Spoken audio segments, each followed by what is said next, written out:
had work for him to do, and showed him a large rock in front of his cabin. The Lord explained that the man was to push against the rock with all his might. This the man did, day after day. For many years he toiled from sun up to sundown with his shoulders. Yes, shoulders. So squarely against the cold, massive surface of the unmoving rock, pushing with all his might. Each night the man returned to his cabin, sore and worn out. Seeing that the man was showing signs of discouragement, the adversary decided to enter the picture by placing thoughts into the man's weary mind. You've been pushing against that rock for a long time, and it hasn't budged. Why kill yourself over this?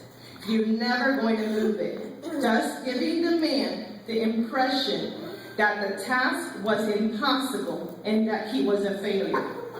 These thoughts discouraged and disheartened the man until one day he decided to make it a matter of prayer and take his problems and thoughts to the Lord.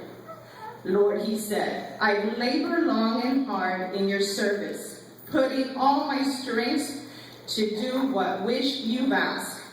Yet after all this time, I haven't even budged the rock by 0.5 millimeter. What's wrong? Why am I failing? The Lord responded compassionately, my friend, when I asked you to serve me, you accepted. I told you that your task was to push against the rock with all your strength, which you've done. Never once did I mention to you that I expected you to move it. Your task was to push, and now you come to me with your strength spent, thinking you failed. But is that really so? Through opposition, you've grown much, and your ability now surpasses that which you used to have. Yet you haven't moved the rock, but your calling was to be obedient, and to push and to exercise your faith and trust in my wisdom. This you have done. I, my friend, will now move the rock. At times, when we hear from God, we tend to use our own intellect to decipher what he wants. What God actually wants is just a simple, obedient, and faith in him.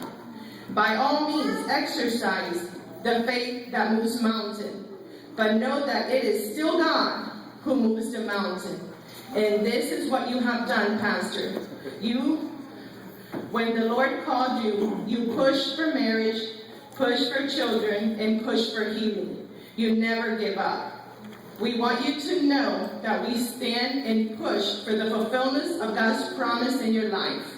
And the meaning of push, P-U-S-H, is pray until something happens. For there is nothing too hard for the Lord. Now, Sammy and Lukey is going to present you and Jenny with your own push bracelet on behalf of the boys and girls in Sunday school.